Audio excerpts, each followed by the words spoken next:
C-Ville's finest boxing podcast, KTFO intro.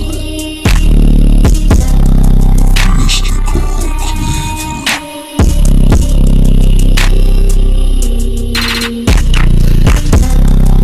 Marcus Law, Ohio runs boxing. C-Ville's finest.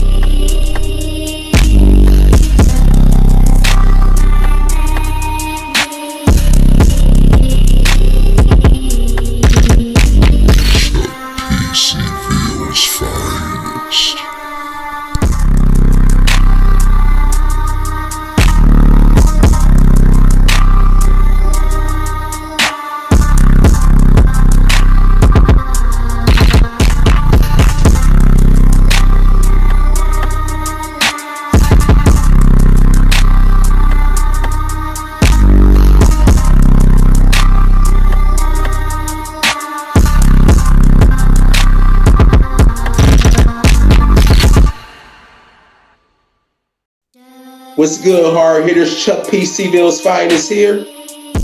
Ohio's finest boxing podcast, round number 7.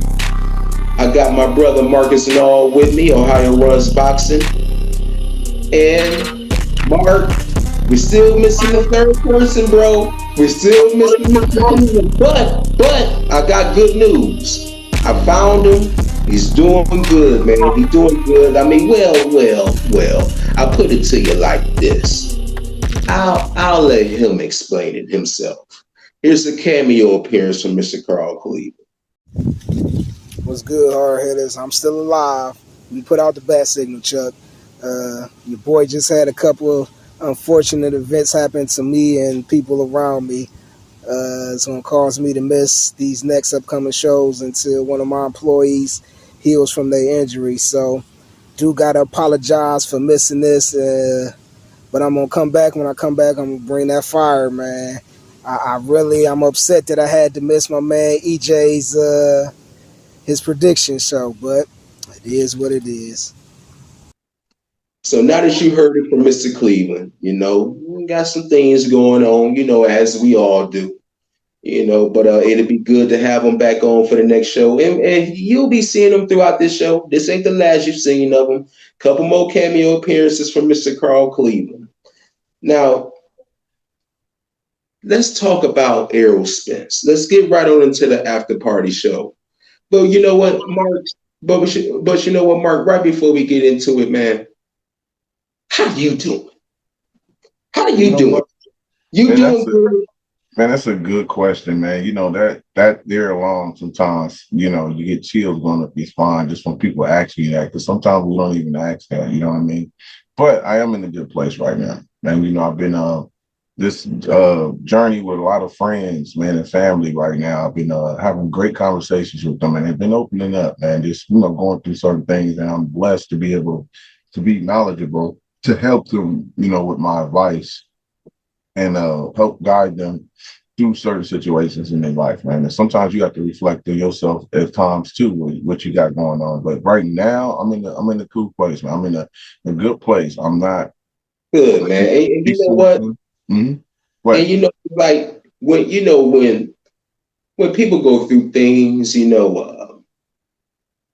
they try to find an escape. They try to find a happy place. Mine, one of them is boxing, but I'm going to be honest with you, Mark. Boxing really hasn't given me too much to be happy about. I'm get to the place. A lot of shit is starting to suck, bro. That sucks. This boxing game is really starting to suck. Everybody is fucking ducking and dodging each other. There's no fucking fights going on. Bro, the fucking sport, it sucks. This sucks now. I quit. You. I mean, I hate to say it like that, man. I'm not going to be on here be politically correct. This ain't that type of platform. We shoot straight from the hip, man. This shit sucks. Now, before we get off into the bad shit, well, this is terrible too, man. We just lost another one, Mark. We just lost another one in our generation, bro. Errol Spence loses the fight to Tim Zoo, and we are into the KTFO after party show now, okay? Tim Zoo, Errol Spence. He loses his fight, man. I put it to you this way. I'm glad he didn't get knocked down. Thank the Lord he didn't get knocked out. You know. But yeah, Tim Tszyu won the fight. You know, I watched the fight 3 times. I watched it 3 times, and I'm not gonna lie to you, Mark. At times it kind of looked like Tim, dare I say, spared Errol. I think he could have got Errol out of there, bro. I truly believe it, man. The more and more I watch that fight. But it seemed like he spared him, man. I think he had a lot of respect for Errol, bro. I mean, yeah, you know, he said a couple of things leading up into the fight. But at the end of the day, man, I kind of truly think Tim Tszyu had a lot of respect for EJ. Errol really didn't look like the same Errol Spence. I recall Sean Porter even saying in commentary, he was like, once upon a time, man, you know, Errol Spence would have kept punching, would have kept the activity up. But you didn't see that from Errol in this fight, man. I will say this, though. I did like the second and the third round. You know, that second and third round, I will say it was like reminiscent of the old Errol, man. I like the body attack that he gave, man. Looked like how he was trying to push Tim Tszyu to the back foot, bro. I like the arsenal that he had, man. But then it seemed like after that third round, man, it really wasn't looking too good for Errol. And I truly believe this as well. I think Errol should have had a little tune-up, bro, before the Tim Tszyu fight. I know he always says no tune-ups. I'm going after those ones, man. I'm going after those ones who can push me, the ones I can get motivated for. I truly think he should have had a tune-up fight, bro. A 3-year layoff, and you going there with Tim Tszyu in Australia. Don't get me wrong. Now on the prediction show, I said, hey, this shouldn't be a problem. You know, he did it with Kell Brook, you know, but that was an act of young Errol too, though, man, before the car accident and all of that stuff. But neither here or there. I think Errol should have had a tune-up, man. He announced his retirement after the loss. Bud Crawford was there. And I'm not gonna lie, man, Bud Crawford, he looked hurt, man. He looked hurt. He looked hurt that Errol lost that fight. Just they have it. Yeah. From the jump, you can tell that his balance was off. He was reaching. You know, he just didn't have it tonight. You know, do you think it was a layoff? Do you think it was a combination of things? Like, what do you think? Probably all of it. All of it? You know, you got some people out there, man, some idiots.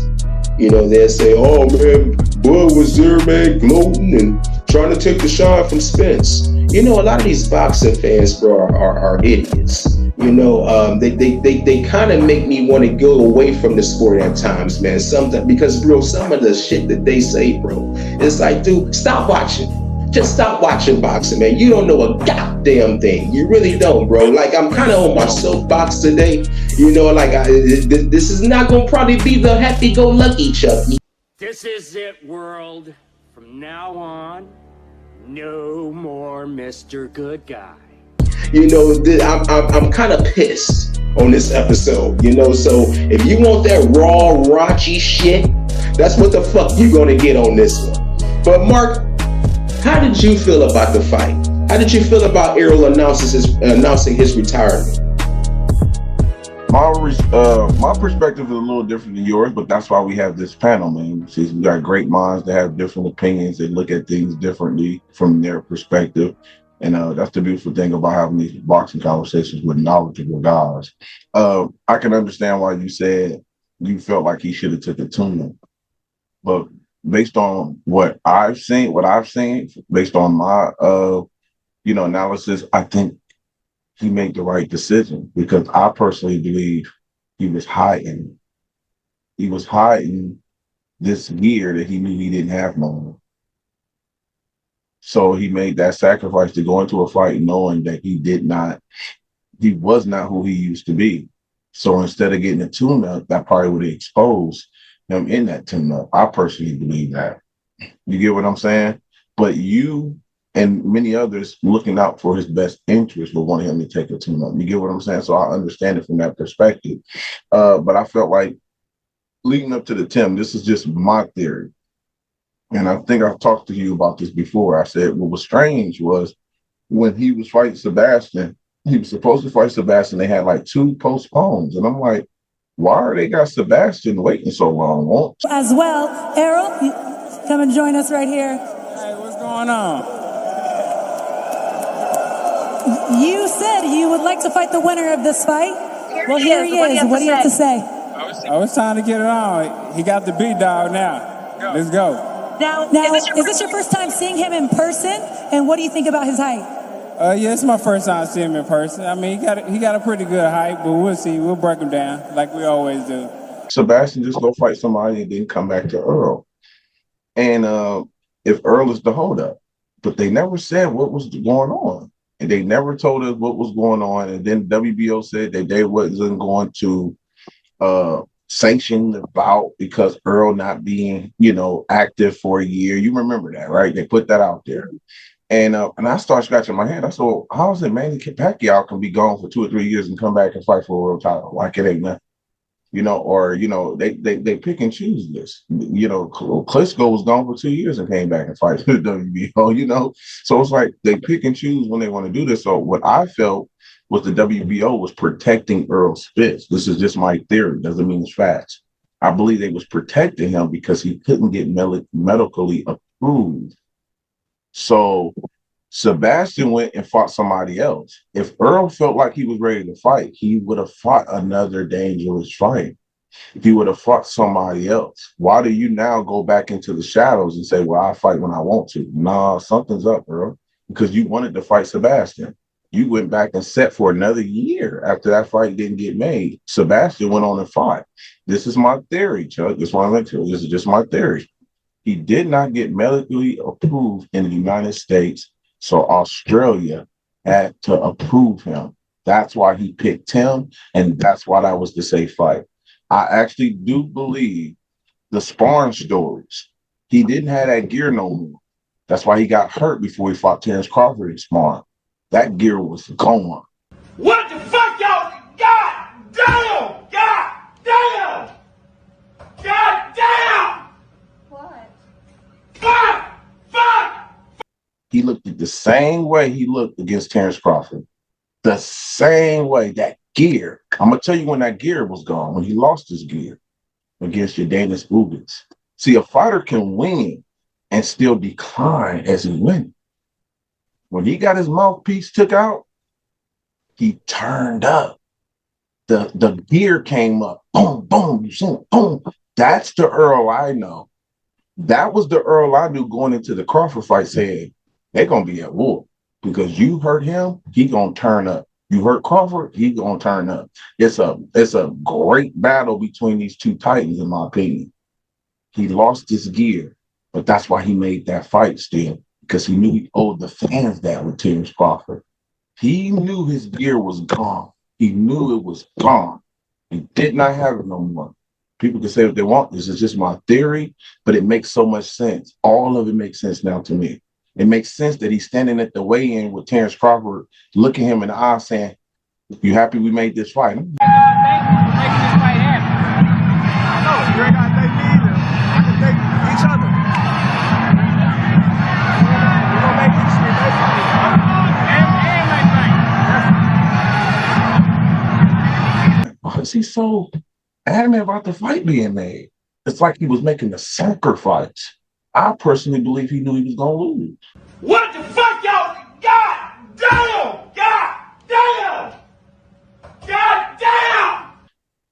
I don't think he had a chance. I knew he lost that gear because the sparring stories now make sense. It's not an excuse. That just goes to show me how much I respect Errol because he was willing to sacrifice everything to make the fight for the fans and himself. I do not believe he knew he was 100. I do not believe he knew he was 100% in that fight. I believe he knew he was 70, 60. He did not have that gear no more. Derrick James knew he didn't have that gear anymore. His father knew he didn't have that gear anymore. That's why his father said no more sparring because everybody cooking. Does that make sense? Or maybe I'm just talking out of the side of my head. You get what I'm saying? I ain't gonna lie, Mark. Hey, look, it ain't gotta be Sunday to preach, damn it. It look, that So, makes a lot of fucking sense, man. I never looked at it from that perspective. yeah. But you're right. We did notice a chink in the armor in the Ugas fight, Mm-hmm. but he won. And you know how it is when you're winning, people don't highlight shit. That mouthpiece kept coming out in them fights. He got hit solid. He was known for his defense. Now all of a sudden that mouthpiece coming out. Danny knocked it out. Now Ugas knock it out. And then he turns his whole back. And I was telling people he's traumatized. He thinks that's his teeth. He got new teeth. He thought it was his teeth. Your mouthpiece falls out. He hits you. You hit the ropes. You started laughing. What the hell was funny? Nah, well, I started laughing because Ain't Rock Me really surprised me because, like, I had a partial in my mouth, basically. Partial? From a car crash. Okay. So I had a partial in my mouth, like these three front teeth. So I put glue in it every day and put it in my mouth and put it extra tight. But usually, like Danny Garcia fight, I took my partial out and I put my mouthpiece in. But this fight with Ugas, I put my partial in. So it's basically a bridge, it's called a bridge. So I put my bridge in, and when we fight and it knock my mouthpiece out, the first thing come to my mind is my teeth on the ground. Like, the first thing come to my mouth, man, he done knocked my teeth out. You feel me? I'm telling people, I'm looking at it saying he's never did this before. He's turning his whole back when that mouthpiece goes out. And he's looking like I said, he thought it was his teeth. I said that way before Errol confirmed that, because that wasn't the norm. His mouthpiece wasn't coming out when he get hit with something solid. The problem was he was getting hit with way more solid punches than he normally was. Correct me if I'm wrong, and then we can end this here. Chuck, do you remember when Sean Porter and him was fighting, they was praising the statistic about Errol that for some of us missed it. They was talking about how he was one of the most best defensive fighters at 147. Yeah. They was praising him about his defense. Yeah. As much as aggressive he was, he still was able to know how to roll, catch, and catch you in between shots. He was still doing that. But then when that Danny and your Dennis Ugas fight start coming, Danny is not he's not fast at all, when it comes to hand speed. So there were certain shots that he got hit by Danny, and I was like, shouldn't get hit with that. He lost that gear, that twitch. You can tell it was gone, but he's still declining. When he got that eye, they called him the eye collector with your Dennis Ugas. I'm still like, yeah, I touched the light in this fight. He turned, but that was his last gear. And I'm probably one of the only ones that really noticed that and pointed that out. That was his last gear, because that was the Errol Spence I knew. You get him, he turns it up. The gear was there. The punch output, bam, bam. He was going to the body. He stepped on your Dennis Ugas. That was the Errol Spence I knew. Man, that fight ain't go how I wanted it to, but if you watch the prediction show and you heard what Mark was talking about, it's kind of what happened. That's what I was afraid of. Of course, had I been on a prediction show, you know who it would have been down. It'd have been man down, strap season all day. Hell, it's still man down, strap season. But my man took an L and he decided to call it a career. Congratulations to you, man. Enjoy your retirement. He ain't lose no 117, 111. I'll be damned. But I'm just glad he's leaving with all his faculties, man. So it is what it is once again. Hey, you ain't lying, bro. He fucked Ugas up, man. Had his girl next to him, man, feeding his ass and all that shit, bro. Laid up in the hospital bed. He fucked that boy all the way up. And bro, it's deep, man. It's deep. I think when we look at it from that perspective that I just put, I respect Errol even more, because it was more like he was sacrificing himself for the fans who wanted that Terrence Crawford. Right? He was getting beat up in sparring, bro. That's one thing I can believe. He was getting whooped in sparring. All of a sudden, your dad say, "Don't spar." He got hurt. No, he's getting hurt by everybody's spars. And that's what I would love to hear the sparring partners talk about that, because they probably knew he didn't have the gear no more. So, do you think the rib injury was valid? Absolutely. Absolutely. Because what we're witnessing in the ring, and here's another thing, Chuck, why I think that was valid. We knew, and I'm gonna say you knew, when we first seen Errol in coming back, when we start seeing him shadow boxing, we knew that wasn't Errol. We start saying he looked a little stiff, man. Everybody was trying to, the Errol fans were trying to protect. Oh man, it's just shadow boxing. He just loose. Nah, bro, he looked like a 240-pound AJ throwing his punches and moving. Come on, Chuck, you seen that. We all saw that. He looked stiff. He looked it stiff, but that's them trying to sell. I personally, here's another thing, and I thought this that Robert Easter got shot. Robert Easter never told me that he couldn't pull the trigger no more. He didn't have it. He couldn't turn it over no more. He told me in the inbox for many times, Marcus, I'm coming back. But his dad, family members was telling me, Marcus, you ain't got it no more. I don't know why he's telling you that. His mind wouldn't tell him that it was time to retire. You feel me? So that mindset with Errol and Robert would have took the fights too. If Robert had fights lined up, he still would have took those fights for millions of dollars, knowing he could not pull the trigger. And Robert Easter finally came out and did a podcast and had to say he had to retire.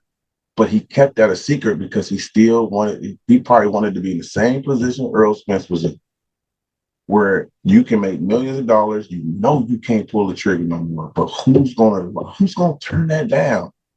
I'm gonna go shadow box. I'm gonna be, you know what I mean? I'm gonna definitely put it together. Errol sold that. He got the money. I'm okay with that. I called that a money grab. I called Tim a money grab after I seen that performance. I said that was a money grab. That's just my opinion. Yeah. It's deep, man. It's deep.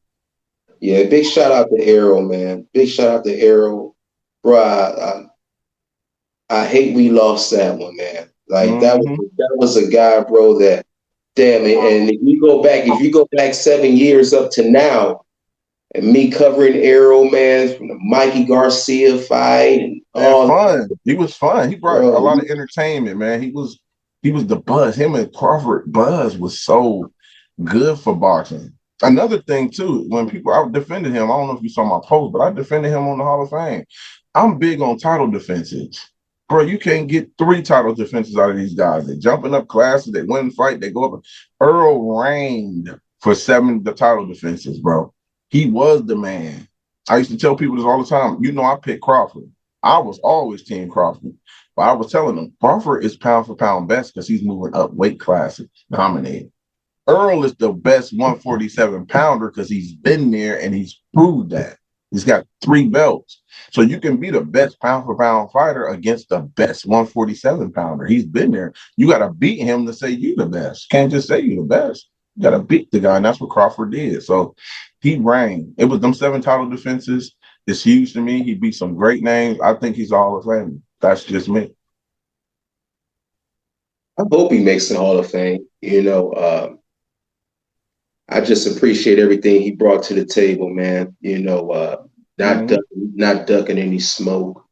You know, always going after the best, man. Being the big fish. You know, us teasing them about the shag and all that stuff, bro. It was always just cool to see Errol Spence could go out there and do his thing, man. But I got a little tribute video for Errol that I want to put out there for the hard hitters, man. I want y'all to check this out, man, and we'll be right back. I feel like everything happens for a reason. And, you know, if I change something, then, you know, it might change something that's in my future. And, you know, my future is going great right now. I'm one of the top fighters in boxing. It's gonna be big for the USA, especially in boxing. Errol the King Spence Jr. Why do you niggas capping so hard? Why you got a 12-car garage? Why you pulling all these rappers' cars? Cause these niggas pussy in them hard. I turn it fucking soft to some hard. I grew up in the streets without no heart. I'm praying to my Glock and my car.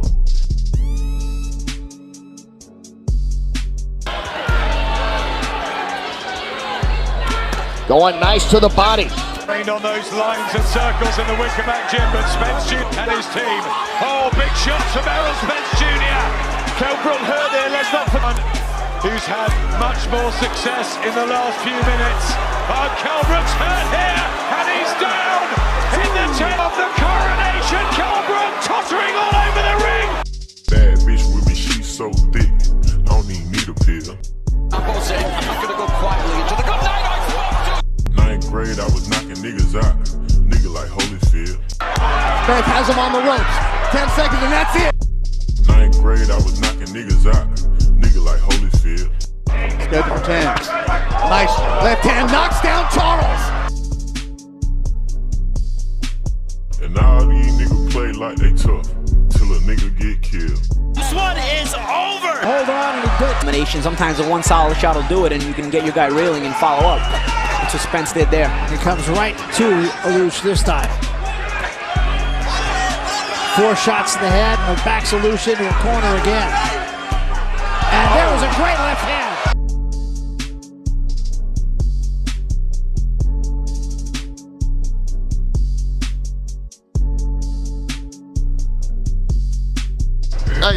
Hey, you heard what that man said? Man, down. You dig? That way. Yeah, I was stopping everybody. I was a monster. I love everybody. I don't do nothing to nobody.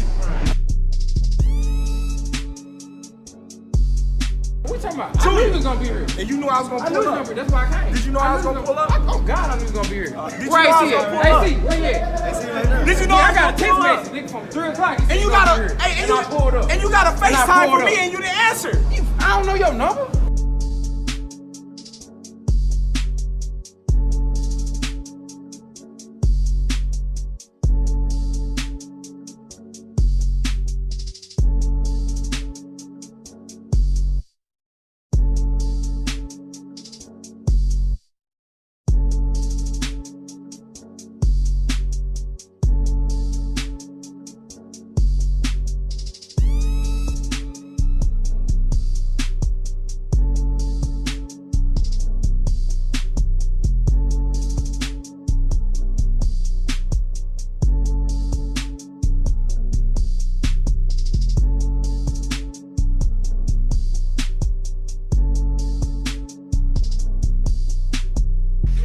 Thank you. I'm out. Shout out to Showtime. Shout out to Fox. We just signed.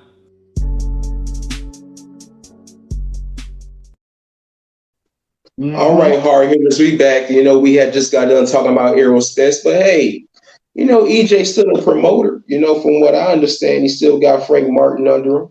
And Frank Martin just signs with Top Rank. You know, they probably got some fighters lined up for him that, you know, one we will be talking about later on. More drama with this you know, we'll get into that a little bit. But Frank Martin is now signed with the Godfather.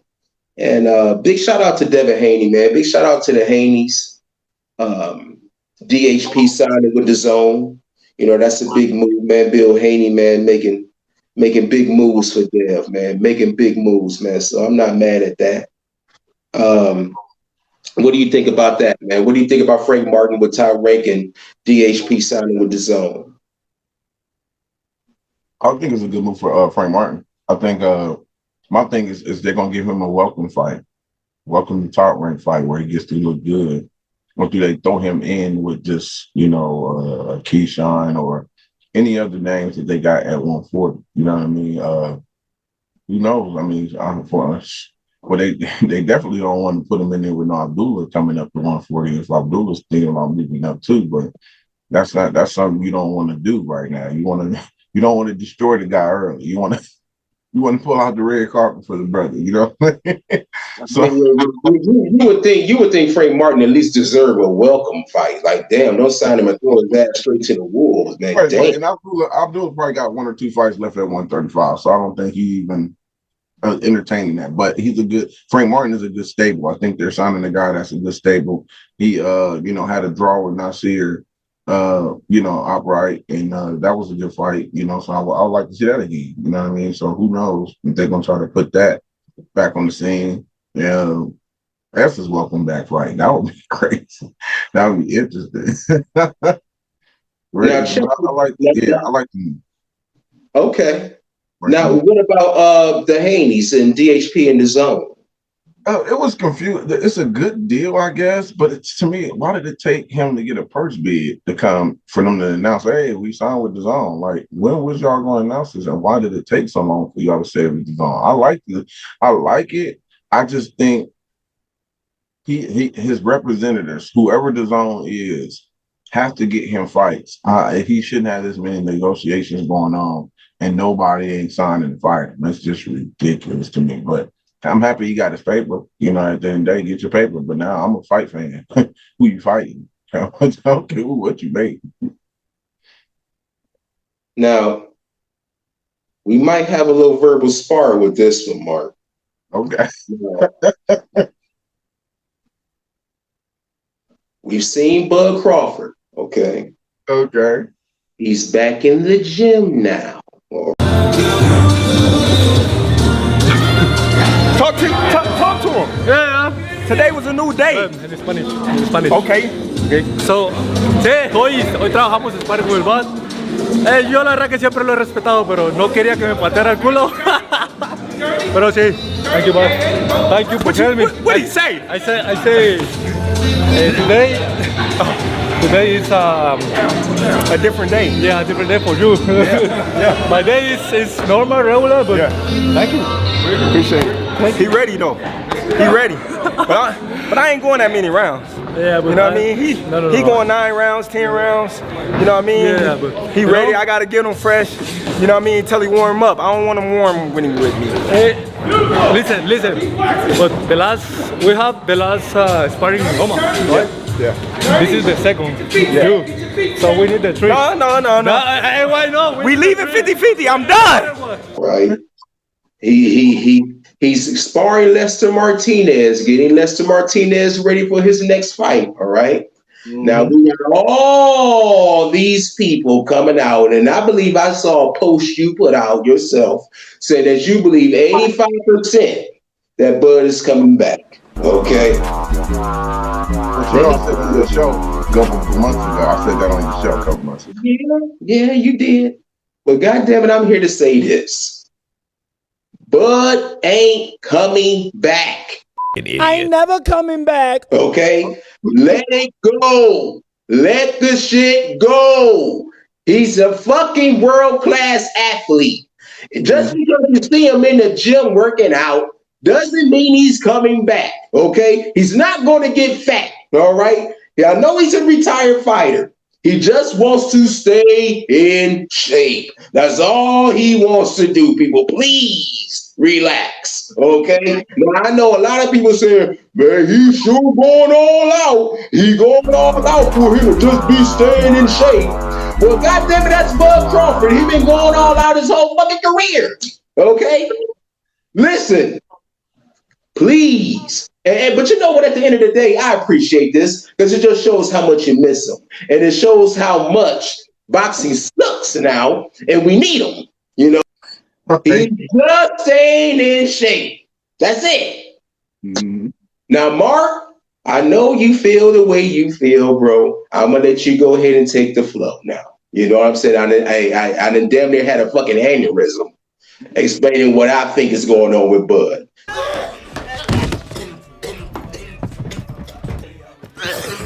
Hey man, he's going into convulsions. Man,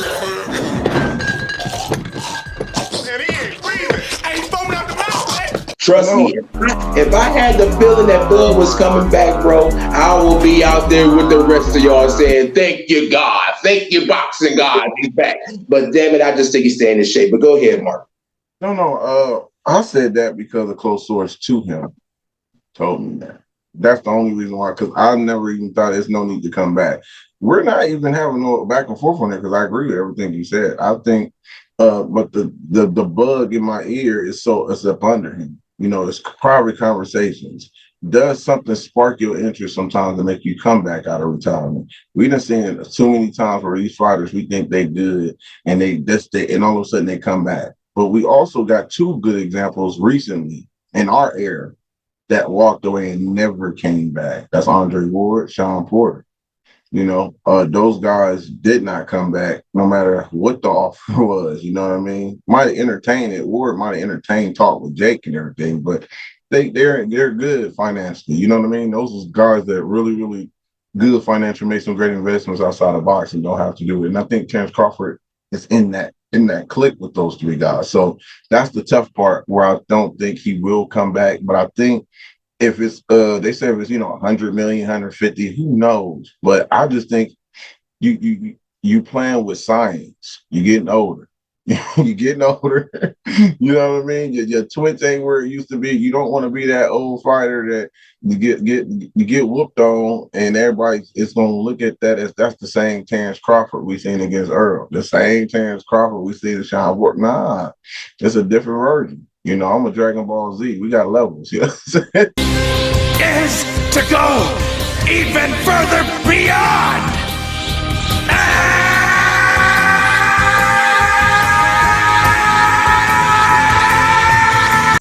You know what I'm saying? But the only thing is that when you get older, your sayings is reverse. You know what I'm saying? you're getting smaller and smaller. You become a one saying. So the first Super Saiyan when you get older, you're 40. You know what I'm saying? On the other levels, you was on point. But I think so. I don't think it's I think a lot of fans want him back, but I'm being realistic, man. If he does come back, is it going to be against Canelo or is it against a Boots? Canelo's more safer than a Boots, but I just don't think you wait that long to come back. But I just wouldn't be surprised. I'd be surprised, but I wouldn't be, because some guys like him walk away and there's still fights that people say you should take, or, you know what I mean? That can bother you. We're human at the end of the day too. You know what I mean? So some things can bother you at home and you act like it doesn't bother you. And then all of a sudden you getting somebody else ready. And then we find you getting somebody else ready for another fight. Then we start saying, dang, you getting a couple people ready, man. What's really going on? You look fit. So it's by ear. Now check this out. They have Bernie on the interview. Bernie said, oh, he'll come back. All we need Boots to do is say, oh, I'm going to knock Bud out. I'm going to knock Bud out. If you want to get Crawford out of retirement, then say what he said. Tell him, I'll knock Crawford ass out. Tell his old ass to come back. He better stick to commentating. This is what you gotta talk. This is real shit. The only way you're gonna get, now I'm being literal, the only way you're gonna get Crawford to come back, and I hope he not get upset at me about this, but he said this on his own, so I'm just kind of amplifying what he said. If somebody, whoever they is that needs to say it, says, I will beat Crawford ass, I will knock him out, he better stick to doing the commentating and join whatever retirement, because he ain't got nothing coming with me. That's why he ran out of retirement. I'll beat his ass. I'm way better than him. I do everything better than Crawford. I'm smarter than Crawford. Because he said all this stuff too. Somebody else was playing this clip and he was saying all this stuff. I do everything he do, but I do it better. So now he put all these things in the right type of way. And then we might have something then. I don't know. Well, goddamn it, I'm going to say this too. If you're waiting for that, I don't think you're ever going to hear it. I don't think Boots will ever say it.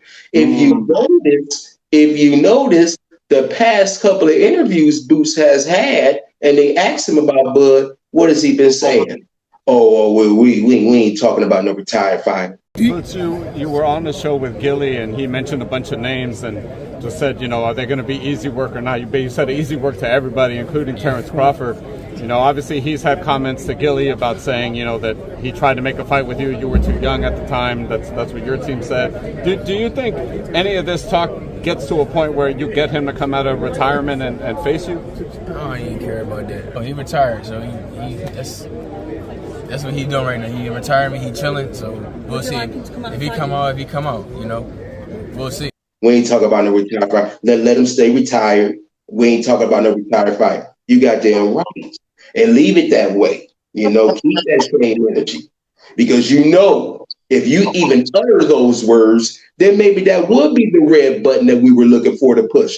But I don't think Boots has the balls to Why do even you, push shit now, like why that. do you think that, Shaq? Like, do you think he? Now, it's very interesting that you said that because I didn't pick up on that. I never even looked at a couple of interviews you said. I didn't pick up on that. But do you think he? Do you think now that he got rocked by Zayas, now all of a sudden he's starting to get some little doubt in his ability against a Terrence Crawford who can counterpunch, who might still have those abilities, or you just think he just don't want to entertain it because he's a retired fighter? Well, I don't think he wants to entertain it because he retired fighter, because he was saying these things a couple of times before the Zayas fight. Got you. Yeah. So I know deep down, I know he did have one interview when they mentioned Bud's name and he said easy work, easy work. You some names. I need to know, does easy work pop in your mind or a challenging fight? Xander.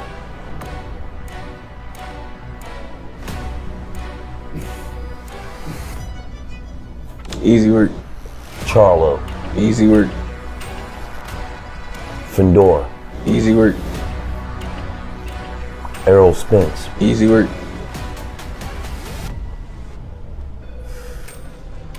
Devin Haney. Easy work.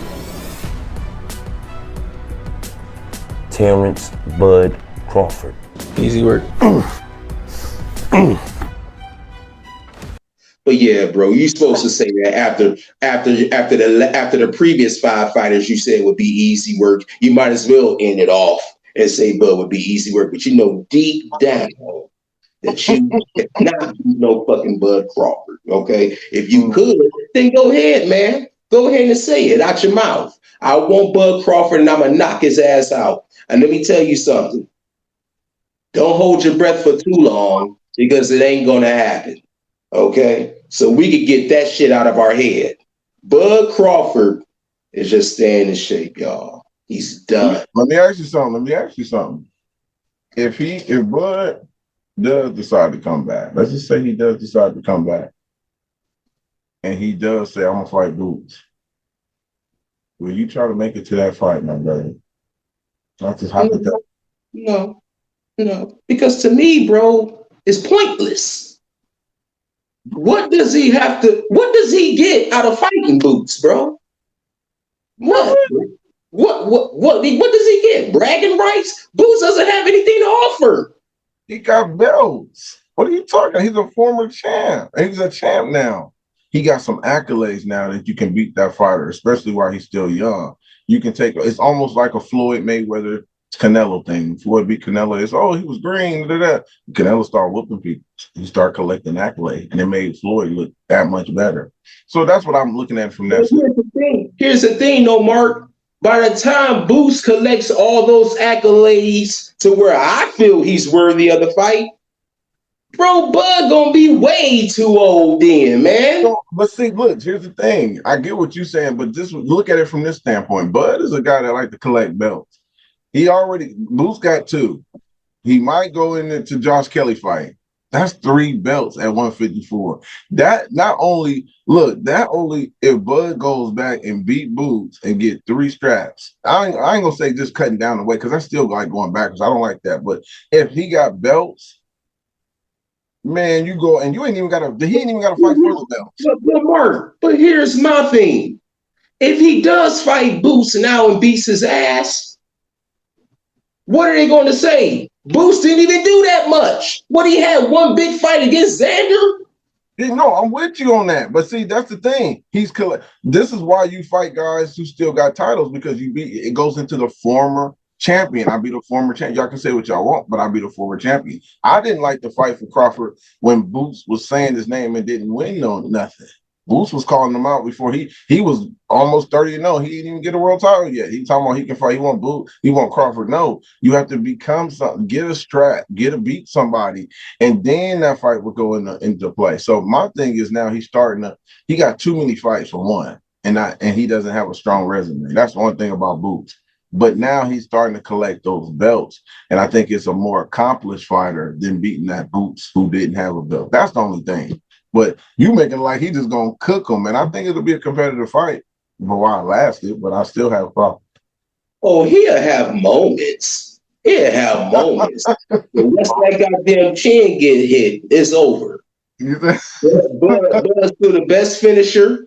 He's still the best finisher in boxing. Once he puts that goddamn furry ass chin of Boots with that long ass fucking beard, it won't fucking matter how much cushion he got on that motherfucker. Once Bud hit that motherfucker, it's OVA. Over. Okay.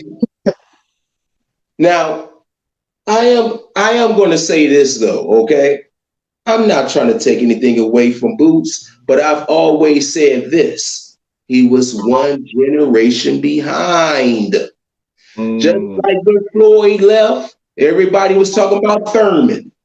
Thurman, like, bro, like, I'm as mandatory for the WBA. Let's go, let's go, let's go.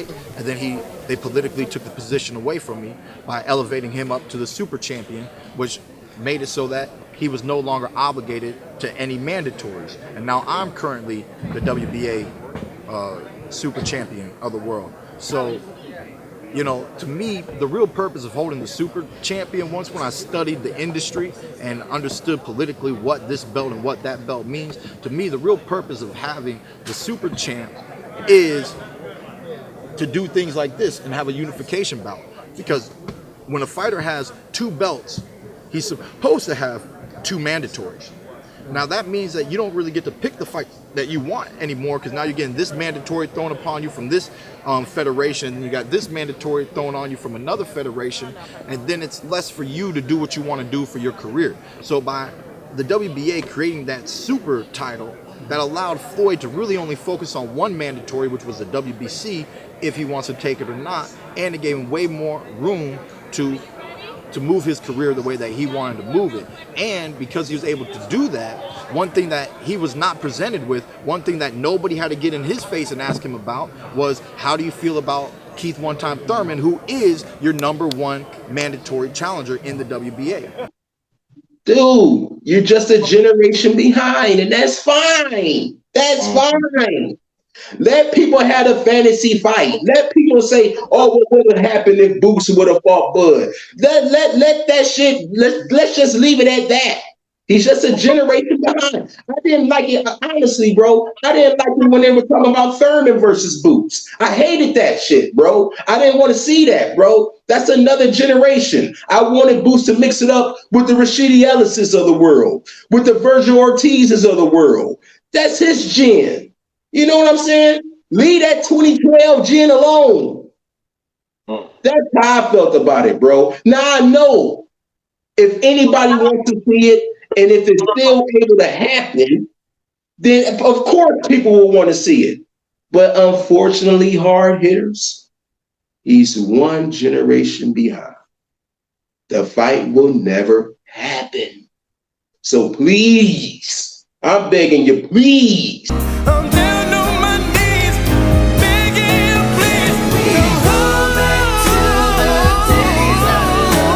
Please leave it alone. Okay, it's over. You know, Bud had a great career, and this could be, like Bud said, this could be Boost Gen. Oh, it's Boost era. I pray and hope that, you know, he take it to the extreme. I pray nothing but success for him and his family, you know, and all in all, it's all about competitiveness, and people want to see, you know, this generation, how would they do with the previous generation? The same way with people comparing me to Floyd. We'll never fight, you know, so I wish him nothing but the best. I want to see him succeed. This is generation. Let him reign in this generation. He rooting for the boy. He don't want to knock him out and fuck him up. He's actually rooting for the boy, man. Let's just hold on to that, man. I know boxing sucks now. I know we would love to see this fight. This is a dream fight for most. Not me, personally, but it's a dream fight for most. But it ain't gonna happen, man. And I don't want to keep beating on the dead. Don't even a 10, man. You out your mind. I'm gonna be there for that. I'll be there for that one, boy. It's gonna be some fireworks in that one. Yeah, I think you're but like I said, I think even what you said with Charlo is that another gen too. But I think if Charlo came back and looked good, that's a possible fight at 54. You know what I mean? So I just don't. It depends on the situation, man. Because I think I'm big on passing the torch. It sounds like you're not, but I'm big on certain fighters fighting. I'm okay with Bernard Hopkins staying as long as he did, as long as he not that long when he got flew out the ring, but he fought the younger guy. I hated that, bro. I hated that, man. Yeah. So I think you fight some of the young guns, and Manny Pacquiao, same guy. He fight them young guys too, man. He ain't got no problem with it. And I think it's almost like passing the torch. And I'm gonna say this, and this off the topic. That's why I wanted Lomachenko to come back and fight Abdullah and pass the torch. I thought that would be a nice fight, but I think Loma wouldn't want to go. He going back down to 30 now. Well, Top Rank would elevate big with that, but that's just my opinion. Hey, Bob protected Manny from Bud. Bob gonna protect Loma from that motherfucker Abdullah. Have Loma go out like that. Hell no. But now let's get into something else, Mark. Okay. Let's get into something. See, this is kind of still along the line. So check this out, Mark. We got Anthony versus Fury set, okay? But wait a minute, or is it? Will the location of the fight make or break it? Will the location of the fight stop it from manifesting? I'm going to say this, Mark. Mark. Look at me, Mark. It would be a crying fucking shame if they don't have this fucking fight in the UK, bro. These two Brits need to have the fight in the UK, even though the fight should have happened fucking 7-8 fucking years ago. The fight should still be in the UK. So just to even mention and entertain that this fight could be here in the States, in Vegas or New York or wherever the fuck, it's stupid to me, bro. You goddamn. That's too long. You goddamn stupid idiot. I can't. Well, I didn't think about that. So why are you cussing me out? Why am I a stupid idiot? I just didn't think about your health. I'm used to you being goddamn ready to roll all the time. Let's go get the goddamn stuff, Jaden. It's absolutely stupid. Now, I'm going to say this, man. This is another fight, Mark. If this was 7-8 years ago, I would be all for it. But Mark, I doubt if I even watched this fight. I doubt if I even watched the fucking fight, bro. It should have happened almost a decade ago. It's too fucking late. And from the last fights that we've seen from both of those motherfuckers, they're both washed. At a much higher level, and is a hot favourite here. But how will the British favourite have been? In the first 20 seconds, and then Christian Prenga has floored him quicker than Daniel.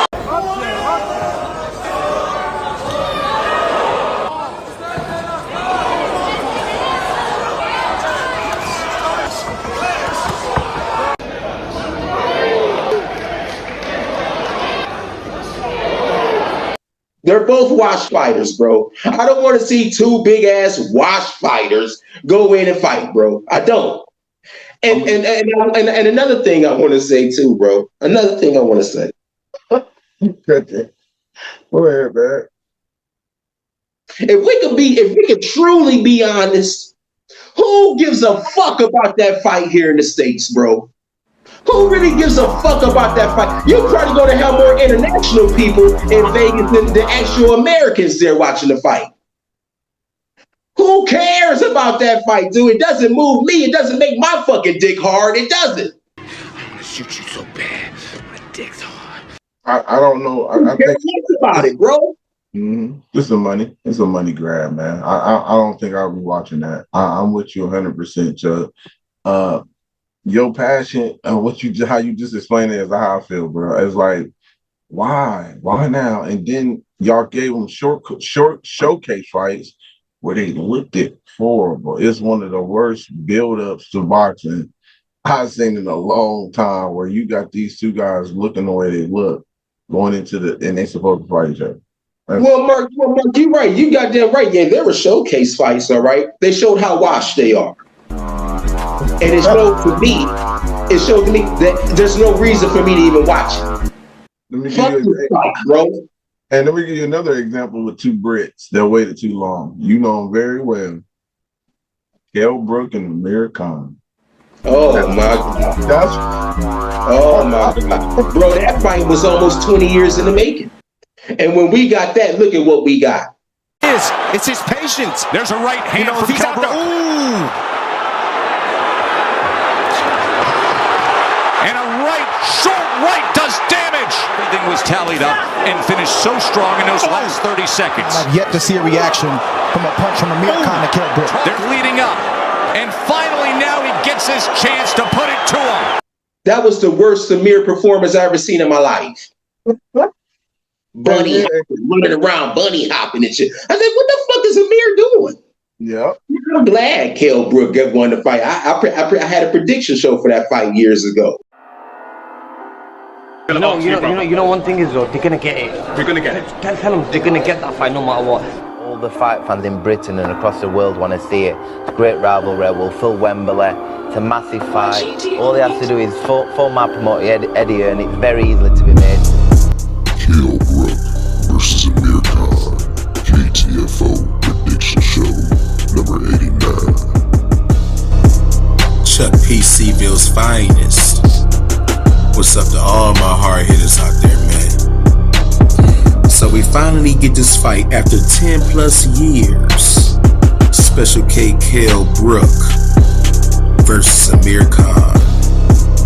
I said Kell would get his ass, you know. Amir had saw vulnerabilities at that time. Kell taking that bad loss to Bud. He saw vulnerabilities in Kell and said, "Oh, I'm ready for it now." Amir had really never been the sharpest fucking guy in boxing. Okay, so he goes out there and gets fucking embarrassed. But you're right, bro. You're right. That was another fucking fight between two Brits. And that took way longer than Fury and Joshua. That was literally almost 15 fucking years in the making. He's not just good. He's never given me that respect, and he knows. When you shared a room together. We've shared a room together. We've shared a room. There was an article in the boxing news when we're 18-year-old. Obviously we were going to be built and. That doesn't sound right. And don't laugh. Listen, I ain't sharing a room with you. Trust me, I ain't sharing no room with you. I ain't sharing a room with you. Don't be saying that. That doesn't sound right, Kell. Especially with the stuff I've heard. What have you heard? I'm not going to go into that. Listen, we'll be fighting on Saturday as well. Don't be saying... Shane, you know what you should have said instead? You should have said, share a ring with him or something. But sharing the room with him like, you sure what's on gay sites wanking yourself off? Oh, yeah, guys. Kell, come on. That's so true. And we were talking about that'll be a good fight. The Brits usually had those Brits on Brit fights that be good, and they capitalize on it early. Eubanks, and Conor. I'm okay with that. You know what I mean? I said they capitalize on that. The atmosphere was dope. You got to capitalize on Brits versus Brits before anything else. And I was just so surprised to see Amir Khan and Kell Brook took so long to get that fight made. We didn't care no more. That's the point I'm bringing it up. We didn't even care. It was like, okay. Yep. So let's stay on the other side of the pond for a second. Caroline Dubois, she lives with her trainer, Shane McGuigan, and she relocates to the States now. She has a fight August 29th. I like Caroline Dubois, man. I do. I like Caroline a lot. But those fighters across the pond, they know that they're going to get the best training here in the States. They're going to get the best sparring here in the States. That's why they don't mind spending that guap, man, spending that money, man, flying all the way from across the pond to come here. I got a good friend in Ebony Bridges, bro. She did it, bro. Flew from Australia, came to Philly.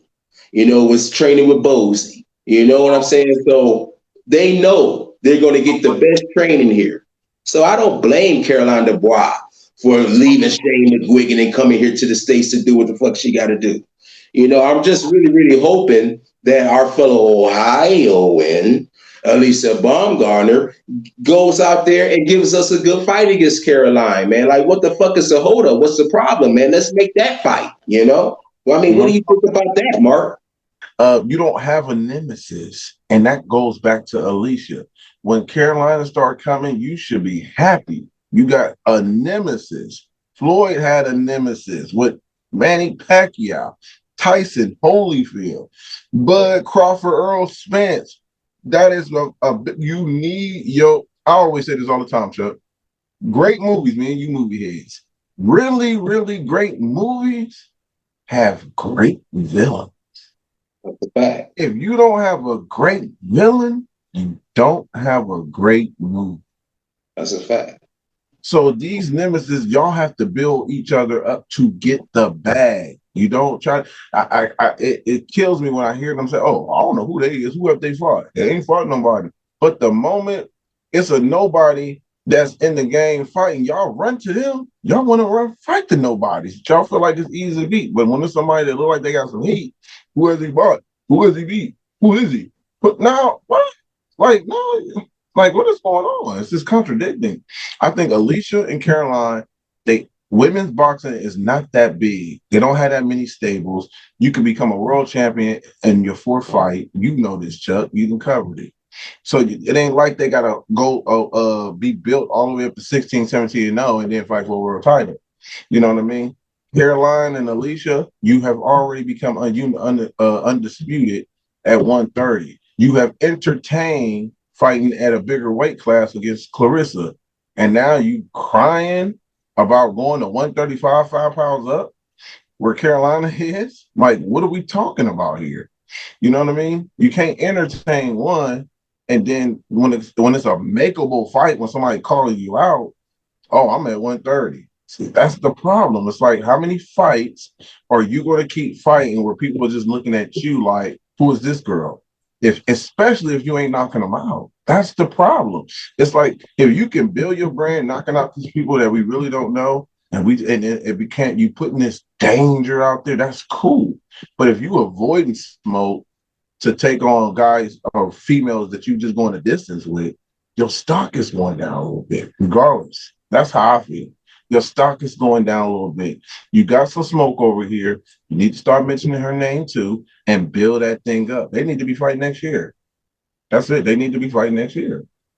I agree. Now, still sticking across the pond for a little bit, guys. Talking about Eddie Hearn now. Mm-hmm.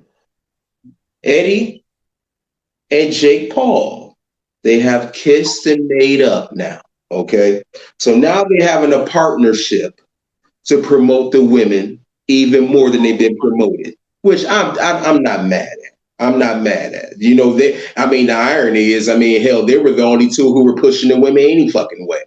You know, but it's just good to see them both working together instead of being in a fucking courtroom against each other. Because, you know, bro, things were getting pretty nasty between those two. You know, Eddie Hearn was suing the man for, you know, bringing down his brand, bringing down Matchroom, saying this and that and the third about Matchroom. That's one thing about Eddie, bro. You can say any motherfucking thing else about him, but goddamn it, don't you talk about Matchroom. He was sending your motherfucking ass to that courtroom in a fucking New York second, you know? A quick one on Jake Paul. I was just surprised to see it because I felt like it hadn't come up for a few months. Yeah, it was a while ago. Obviously, these things. Do you forget these things? No, I mean with your schedule. It's something that we took very seriously and something that a lot of work has gone into, and obviously it hasn't been resolved, and it was attempted to be struck out by Jake Paul, and the New York court said absolutely not. So now we move forward on October 16th, and now, you know, the real proceedings begin regarding that defamation case. It's unfortunate that we're here, but what was said is unacceptable, and we have to protect our reputation, our integrity, and our position.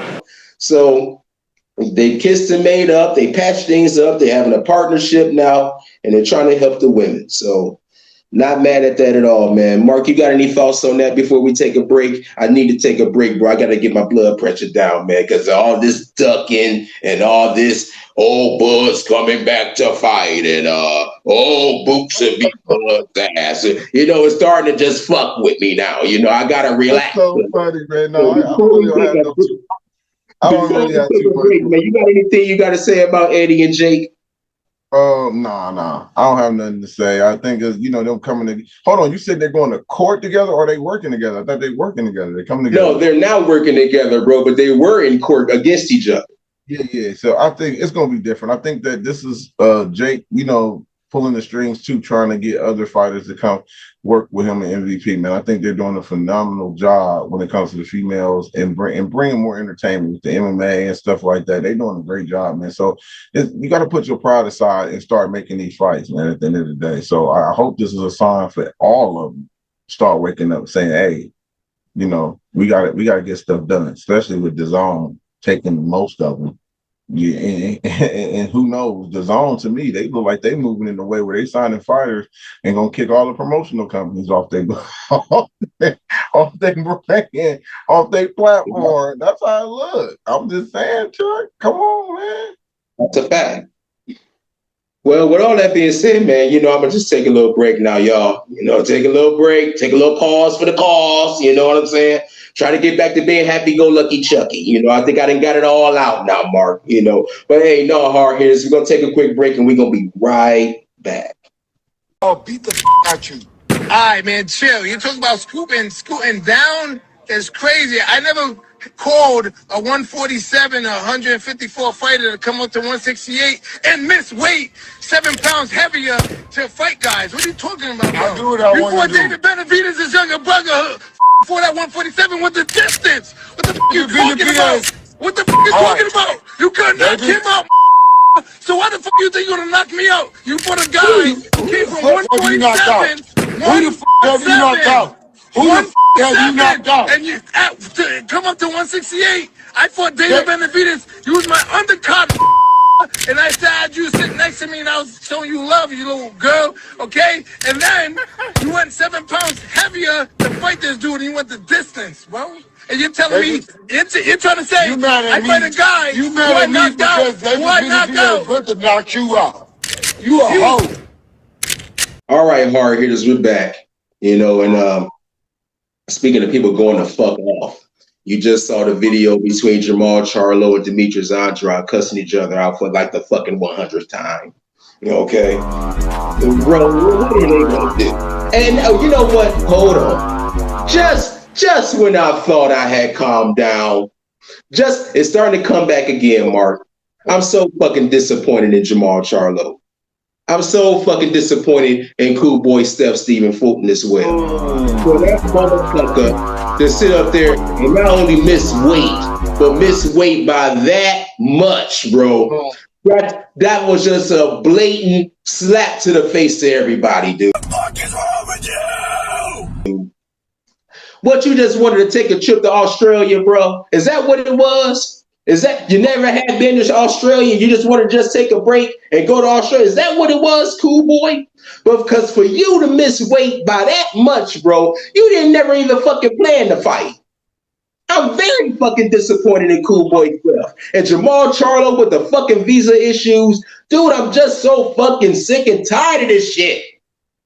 They should just go ahead and fucking retire. Just hang it up. But like I said, Jamal Charlo and Demetrius Andrade, they go at it again. Who's going to be whose ass? At this point, Mark, I don't really give a fuck at this point, man. I don't care. That's another fight that should have happened years ago. I know Demetrius Andrade had the issue with Jermell. I know a lot of people feel like they can't trust him. But God damn it, something should have been able to just happen by now. We should have had Jamal Charlo and Demetrius Andrade. So, bro, I mean, I'm just over it, man. I'm just over it. Now, let's get back to some more bullshit. Devin Haney and Keyshawn drama. I said I wasn't going to talk about it, but it's such a hot topic. And since nothing else is fucking going on, I might as well. They had a purse bid, all right? Keyshawn's number was $5 million. This is what he was looking for, all right? Top Rank offers $3 million, all right? Jay Prince negotiated a deal with Top Rank for him to get $3 million. Keyshawn said, fuck it, I don't want $3 million. Let's take it to purse bids. I know I'm worth more than that. Okay. So now Top Rank, they bid on it. And the irony, I mean, for troll purposes, Teofimo Lopez, he bid on the fight just for troll purposes, okay? Just to put his name out there. You know, he has no problem trolling Keyshawn. This is nothing new with the whole banana incident from years back. Whichever monkey wants to get the banana. Okay. All right. I'm gonna address the fact that this guy came to America to give me bananas and watermelon with a note on it. It's unprofessional, and I feel like it's racist. And you just made this fight a little more personal. Take that a step further. He likes fucking with Keyshawn. But this is the crazy part about it, bro. You had Keyshawn put out a video saying, oh, yeah, once I get this Devin fight, you talk about all the property I'm going to get. We talked about Errol's teeth. Keyshawn said he's getting new teeth after he gets this motherfucking deal with Devin Haney. He just knows he's going to be the face of boxing. Stand on your word. Hey, stand on your word, Bill. What you talking about? After this motherfucking fight, I'm getting my teeth done. My shit's gonna be white, straight to the mud. I'm gonna be fucking. I'm thinking about all type of shit I might do it.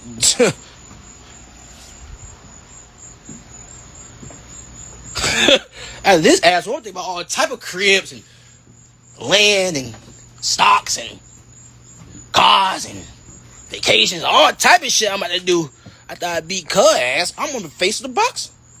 But he outpriced himself. He hasn't done enough. This motherfucker hasn't done what his brother Shakur has done. His fuck buddy. He hasn't done enough. I don't think he understands that shit. He doesn't know the business of boxing. And the irony of you calling yourself a businessman is a joke. Okay, time for some tough love for my fellow entrepreneurs. If your business still hasn't hit that 7-figure mark, or if it's hit it a few times and you've just had a lot of chaos and had to scale back and haven't been able to grow through it, or maybe you've lost a lot of people, or you've run into quality issues whenever your business starts growing, then you're a bad business person. You're the worst fucking businessman I've ever seen in boxing. He's an idiot. But neither here or there, bro. Neither here or there. This is the fucking question I got. Is the fight going to happen or what? Because I'm starting to get to the point where I don't give a fuck, Mark. I really don't, man. I'm starting to get to that point, man. Mark, what do you think? Do you think it's going to happen? Before we get into it, it's not even a big fight. It's not a big fight, bro. You want to know how I know it ain't a big fight? Guess who ain't trying to put his money up for it? Turkey. Turkey don't even give a fuck about this fight. So what the fuck does that tell you? But I digress. Mark, what you got to say? Man, yeah, I can look at it two ways, man. For one, the thing that I want to attack is we put a lot of these fighters in situations to fight for world titles when I don't even think they're ready for it. And I think one of the things that we justify it by saying, well, he's talking shit, so he should get skipped up over everybody else because he's talking shit. We shouldn't reward these guys to fight big world title fights or get big paydays because they're talking. Jake Paul went through the same thing. Jake Paul was trolling, and people didn't, but he ain't fight nobody. He should fight Canelo. Did he earn a fight with Canelo? Let's just be honest. Did he earn a fight with AJ? Absolutely not. So I think sometimes we reward these guys. Now, here's the criticism, that fair criticism. Keyshawn deserved the fair criticism because he talked his way into a fight I didn't think he was ready for. He talked his way into a fight I thought he didn't deserve. He got skipped up at the 147 in WBO. They moved him. You lose a belt at 35, fight 2 times at 140, and then you get skipped to #1 mandatory on the WBO. That, to me, is crazy. That we skipping Tiger, who's well-deserving. We skipping a lot of other guys at 147 who's well-deserving. So here he is putting a kid who I felt he's not ready for. He just got the name. You just said it. The fight ain't that big. Why it's not that big? Because Keyshawn hasn't did enough to build this fight. That's why. And him panicking. Here's the thing, Chuck, while I'm trying to land my plane. Him panicking It's the reason why I said he wasn't ready for the fight. The man don't even know how to negotiate. The man don't even know what his worth really is. You get what I'm saying? He don't even understand the business side of it. I personally believe his trainer is what was messing up his negotiation. His trainer is telling him Brian Norman made this. Brian Norman was a champion. How are you comparing Brian Norman to him? Brian Norman posed a threat. Brian Norman was knocking stuff out. Y'all not the same. That motherfucker had 9 out of the year. He almost killed Jin Sasaki. I thought he was dead. By Norman. Oh, he's out cold. Out cold. Right. And people felt Brian Norman had a real strong chance against Devin. So my problem is you going to a weight class you haven't fought yet. You get what I'm saying? I believe he would have stage fright. I think the lights would have been too bright for Keyshawn and he would have never performed like we thought he could in those lower weight classes because of moments like this. The negotiations froze you up. What are you going to do when you're standing across Devin under the bright lights in Las Vegas, under the bright lights, you know what I mean, in California, wherever y'all have it at, you're not mentally ready for this type of fight yet. So now, since you want this price, 3-5 million, guess what? Go earn it. Go work your way up. Fight Stanionis at 47. Let's see you fight. Let's see how you pan out against some of these welterweights. And then you come back to that fight. Since you want your worth, we gonna make you earn your worth. That's how I look at it. Or vice versa. Maybe Top Rank skipped them in that position because they tired of it. Maybe Top Rank put them in the position because they said, you know what? You've been you jump people, you didn't make weight, you didn't do this, you didn't do that. We gonna skip you because we don't think you're gonna win anyway. We actually giving you this 3 million because we cutting you after you lose. You get what I'm Mark, and you know the walls talk, bro. They hear the rum. They hear the rum, bro. He's planning on leaving them anyway and going to Zuffa. Absolutely, that's another thing. So that's why you see the jump and them even talking about tripling back. Hey, we can give you another million. You know, now all of a sudden he getting a little money. They can try to make this fight. That would concern me as the Keyshawn fans. Like, wait, dang, they trying to give me more money now. Yeah. You know what I mean? Because you didn't talk to him. And Mark, the irony, check this out. Even Bill Haney said, I'll put up another million for you, which is fucking crazy to me. I reached out to the kid. The kid said, yeah, the OG reached out to me too. And I told him, get the fuck on. And the OG hearted it. I said, Nick, I was trying to come to see, was you all right if we had to give you some money? If we had to put an M on top of it. Right. So not only did you blow the 3, you blew the 1 that you might would have got from the OG. Well, which is great. He doesn't even have to do that. That's to me, I think that's fucking. But hey, Bill's going to do what Bill does. But there's no fucking way I would do it. Facts. I'm with you on that, and that's the thing that concerned me about that. But I actually think Keyshawn and Top Rank, it's going to be rocky after they gave you a good opportunity here and you did not take it. So now, where do we go from here? Do he fight Brian Norman next? Because I don't feel like Top Rank want to spend a lot of money behind Keyshawn. They don't. So they got to give him a decent opponent who they think can beat him, or just give him his fight and his farewell and go on to the next. What are you going to do?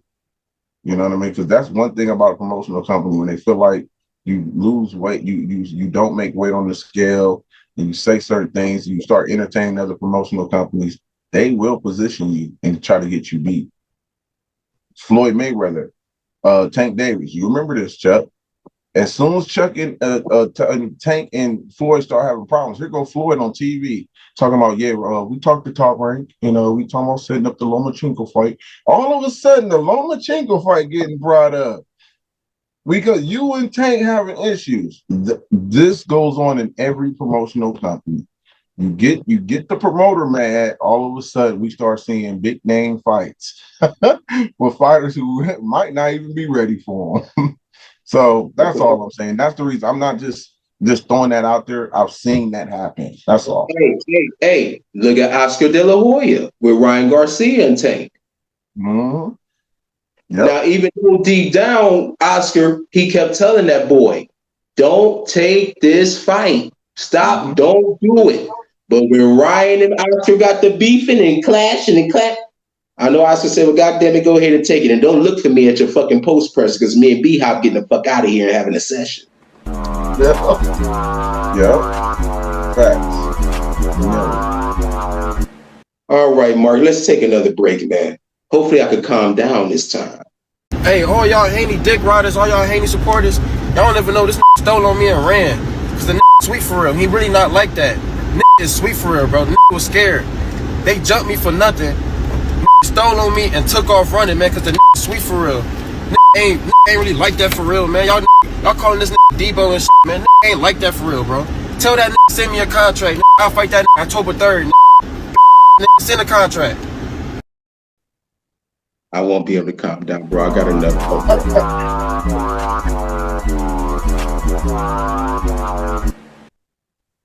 All right, hard hitters, we back. So, Mark, we had a fight recently. We had Lamont Roach and William Zepeda going at it, all right? And Lamont Roach got his ass beat by William Zepeda. I'm just going to say it. I think I gave Lamont 2 rounds in this fight, all right? Mark, we had a little debate a while back. I remember telling you, Mark, I'm not sold on no fucking Lamont Roach. All because he had one good fight against Tank. That ain't enough for me. He got to show me a little more. I think you remember this conversation vividly, Mark. I said this. Let's just think about it, Mark. This motherfucker just had 2 draws before his loss against Zepeda. And he lost. I don't know how you're going to feel about me saying this, but I don't really care too much about this motherfucker either. He lost to a C-level fighter and Jamel fucking Herring. He is who he is, a mediocre C-level fighter who kind of overachieved with a very, very, very great performance against a Tank Davis who wasn't focused. I've never been sold on Lamont, still not sold on Lamont. Do I give a fuck about what he does next in his career? No, I don't give a fuck about what he does next in his career. However, I am kind of invested in William Zepeda now. I do want to see what he does next because he did show elements, man. He did show new wrinkles. He did show some new things in his artillery. You know, he did move a little more. But I'm going to be fucking honest with you, Mark. Even if he didn't move more, even if he didn't show all of that new stuff that he got now and learning from the Shakur Stevenson fight, I still think he would have whooped Lamont's ass. I do. I think the activity from William Zepeda would have overwhelmed Lamont Roach's slow trigger pulling ass. He's a counterpuncher, yes he is, but I don't think he would have had enough for William Zepeda anyway, bro. That's my opinion. But what do you think about Lamont Roach with his C-level ass? Yeah, you know, I like Lamont Roach, and I think he's one of those fighters, like a style make fights type of thing. Even with the 2 draws, we talking about Tank, and you know, and we give excuses when the elite guys we feel elite is not don't perform well. We say, hey, that wasn't his best night. Yeah, but the styles, the problem I had with him and Tank didn't have. He showed me that he didn't have that much arsenal. He didn't have that many tricks in his bag. When he can't box you, all of a sudden he goes in the high guard and he tries to knock out Roach, and that's his kryptonite. That's Tank's kryptonite. You know what I mean? So I think Tank is good. I think Lamont Roach rose to the occasion. He got the name because Tank picked him. You got to remember, Tank picked him because he thought he was going to be easy work, not because he thought it was going to be easy to fight. That's what people got it. That's what people got to remember. You know what I mean? So I think Lamont Roach is definitely, yeah, I can see him saying C-level.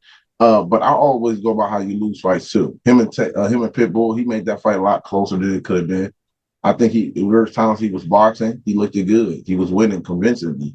Then he tries to brawl. He's not a puncher. So why are you trying to exchange in the pocket? So you got a lot of question marks with Roach. I think he does have some great attributes to his game, but it's his game plans that we criticize, you know, more than often. It's like Why you ain't using your jab with Cepeda? And I get it. Cepeda would look good. I think Cepeda had used an ankle. I tell people this all the time when I was watching the fight. They laugh.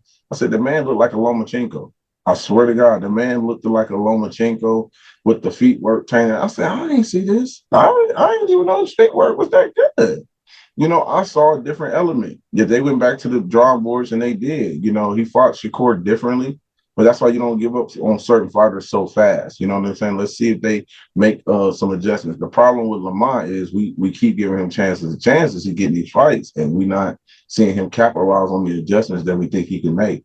You know what I mean? So I think the game plan against Cepeda was to counter him through his volume punching, counter him in between shots. The problem was he couldn't counter Cepeda in between shots because Cepeda was turning in different angles.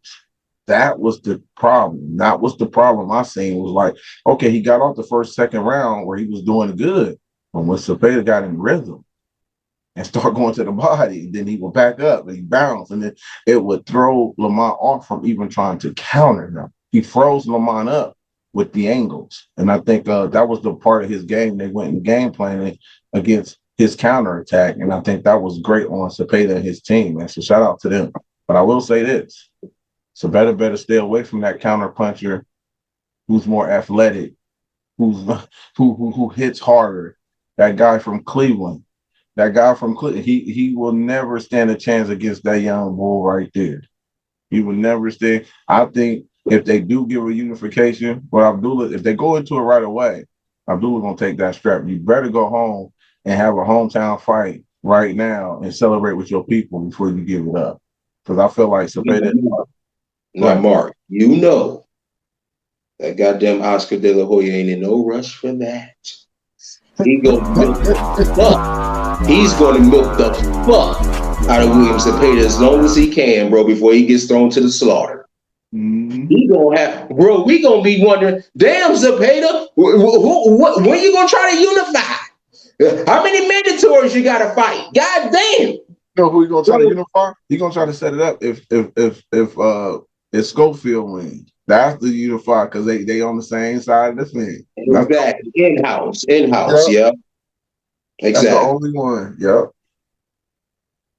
All right, hard hitters. We're gonna take a break, and when we come back, we're gonna end it with the KTFO prediction show for Rolly versus Teal. We got some gum. We got a Magnum. We got some face masks. You got it all.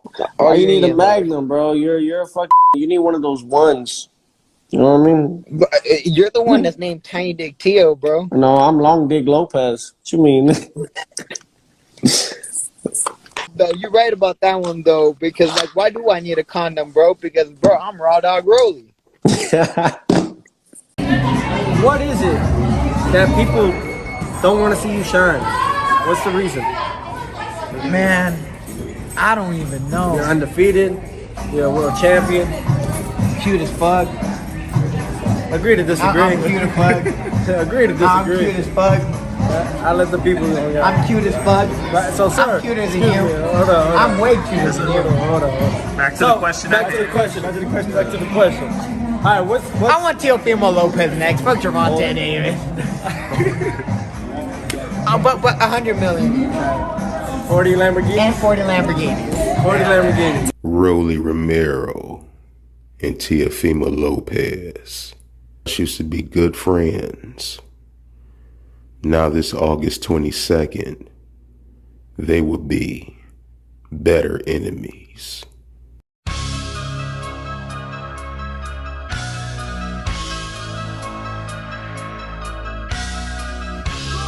The Takeover, Teofimo Lopez versus Rolly Romero. Which is in my division. I told Rolly, hey, you know, you're fighting for the title. I'm gonna end up having to fight you. So, yeah, there's no bad blood. I got no bad blood with Rolly. It's just, hey, you're in my division. You hold the WBA Super World title. And if people are claiming that I'm not gonna be undisputed or two-time undisputed with this fight, well, you either let go of the belt or you're in my way. You're in my way of my greatness. Got nothing but love for you, though, man. Got nothing but love for you. But you're in my I got so many videos of me cracking him. I got a video of me busting his nose and having him leaking out blood that he had to wear a bitch bar for a year. But I don't want to go into details about that. Teofimo, he was a brother to me. Every question you ever asked yourself about Teofimo Lopez, I know the answer to. I know everything about the kid. Bruh, I can save the kid from fucking killing himself a few times. I don't know what he's doing right now, but it's not Teofimo. It sounds like he's being desperate for some shit. And it sounds like he's fucking broke right now. So, there's that. I don't have anything to say really more about that whole situation. I know him too well. You don't want to pick a battle with somebody that knows you too fucking well. Please welcome the hard-hitting and colorful WBA number 5 world-ranked super lightweight contender, introducing Rolando Rolly Romero. For your winner by unanimous decision. And now, the undisputed lightweight champion of the world, the Takeover, Teofimo Lopez!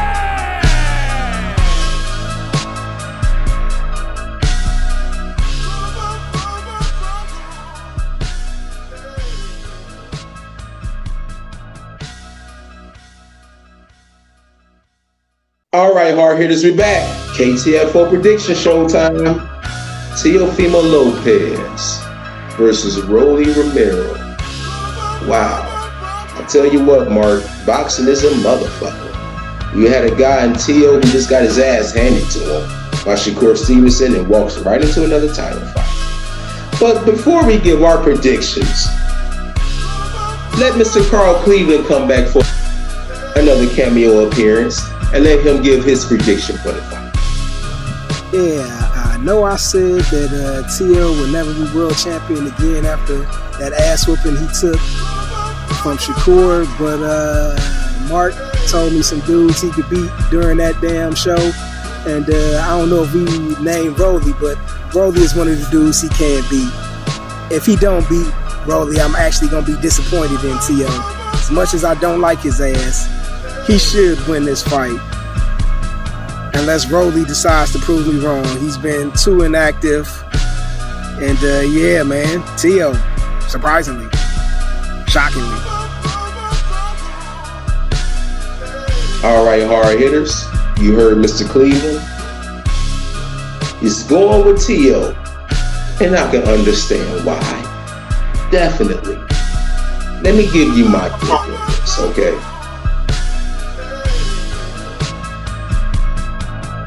I think Rolly Romero is going to get on his knees. He won't be on his fucking feet come fight night. He'll be on his knees, blowing off Teofimo. It's almost like, hey, Teo, here's your belt.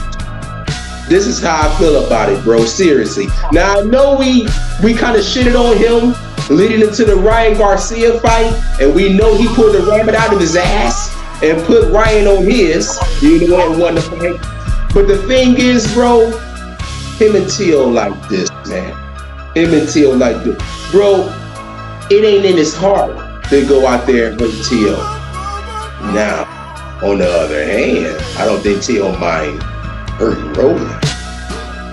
But Rolly, truly, bro, he got a lot of love for Teofimo Lopez, dude. He's gonna lay down for Teo. That's what I feel. I don't think we're gonna get that Rolly Romero that beat Ryan Garcia. There was a storyline, bro. Like he kind of like had a little hate for Ryan. You know what I'm saying? Like he been calling out Ryan, bro, since the beginning. I mean, almost 10 years ago. Him and Teo, bro, is the exact opposite, man. Like the man said, bro, he know everything about Teo to stop Teo from killing himself. All of this stuff, bro. They got a true bromance. I think Shakur and Keyshawn need to get a notepad and pen out and take notes. This is a real bromance we got here. Great fighter. Really great fighter. You can't say anything about it. Teofimo's like me. He'll sit down and fight anyone. And there's no mystery in any of this, right? Me and Teofimo have been close friends. I love Teofimo with all my heart. And look at this, man. We're still both willing to fight each other because we'll fight anyone. Who got the better of these sparring sessions, to your memories? I believe Teo got the better. Truly. I mean, we both had our moments. I know. Everybody had their moments for sure. Y'all better not sleep on this guy. He playing this other character right now. You think that he's playing? For sure. Well, fuck. He said it earlier. You ain't hear? Don't tell you what your left hand and right hand doing. Yeah. Good seeing you like this though. Kid you not, man. If I'm gonna get the best version of you, is this right now. And I know I'm gonna get the best version of you. Yeah, man. I think Teo will win a unanimous decision. Because on the flip side of it, I don't think Teo is going to knock out. I don't think he's going to want to knock out Rolly. Don't get me wrong now. He going to box the shit out of him. You know what I'm saying? You know, give him a little tough brotherly love. You know what I'm saying? Little tough brotherly love. He going to touch his ass. And I think he's going to win a unanimous decision victory. It'll be a unanimous decision victory for Teo. But what do you think, Mark? No, you nailed it on the head, man. The bromance thing. Yeah, I think they got a lot of respect for each other. You know, Teo that helped him financially when he didn't have nothing. You know, that plays a big part. How do you turn on the switch and hurt somebody that was there for you in your most vulnerable moments? You know, that's tough. But I will say maybe Ohio did influence this fight. Maybe Ohio did say, you know, hey, you see Albert and, you know, and Abdullah. We seen the love at the press conference. They couldn't even stay mad. They weren't even bugging. They smiled. Like, you get what I'm saying, Chuck? You've seen the real love with these two guys, but they were willing to look out for one another. I'm giving you an opportunity and you saving the show for me.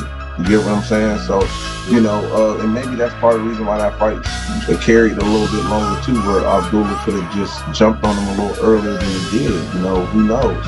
But we knew it was a good relationship there. You know what I mean? So sometimes when you look at these type of fights, I agree with you said, you nailed it on the head. They hold back. I mean, look at Deontay Wilder and Malik Scott fight. He barely touched that man with that right hand. And that was a controversy move. And didn't Malik oblige and he fly for Wilder? He literally flew for him, bro. So yeah, no, you absolutely. So you tell us these relationships, and then we look at them in the ring. We say, that makes sense. That makes a lot of sense.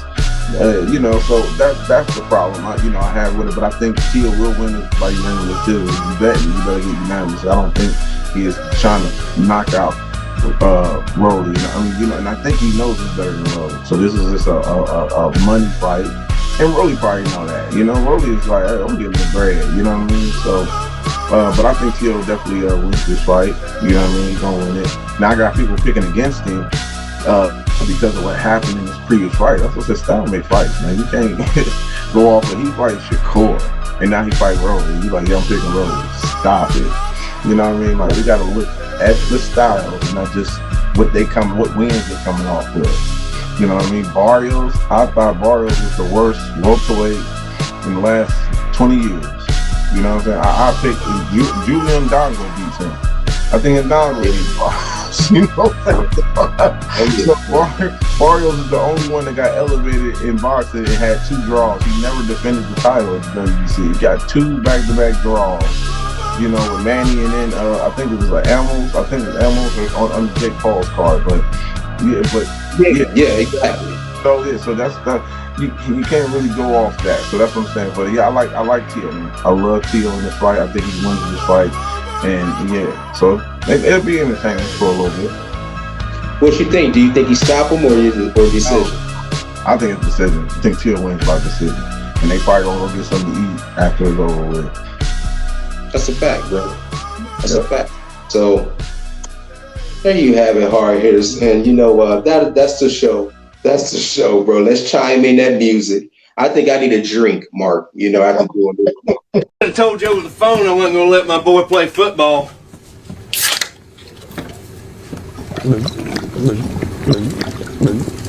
Have you always drank this much, Mr. Truman? No. Went for 11 straight years without a drink. What happened? Turned 12. You know, I just need boxing to do better, Mark. We gotta do better, bro. You know. Oh, I want to come back on the next show, which will be a quick turnaround, by the way. It'll be a quicker turnaround because we got to do our prediction show for Conor Ben and Ryan Garcia, you know, and I believe that's September 12th. So it'll be a quicker turnaround. I think we're going to have maybe 2.5, 3 weeks off and we'll be right back. Probably, yeah. And then we'll be back in another couple of weeks. So, yeah, man. Mark, before we go, is there any last words you want to give the hard hitters?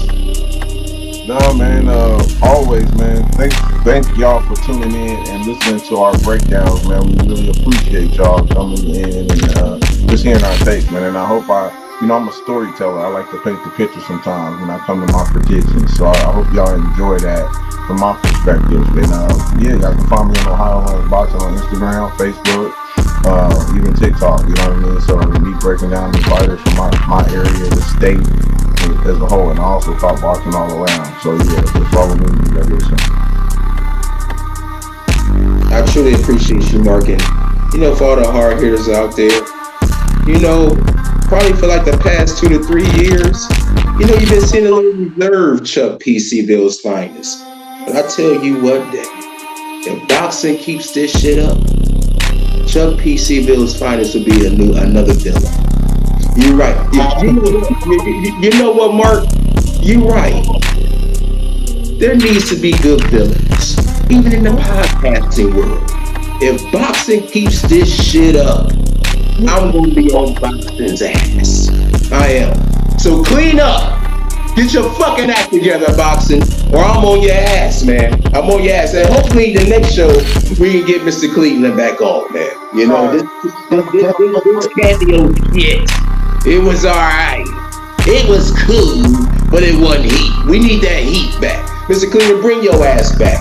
Chuck P. C-Ville's finest, but to you haters, call me a hype. We'll see y'all in a couple weeks. We out.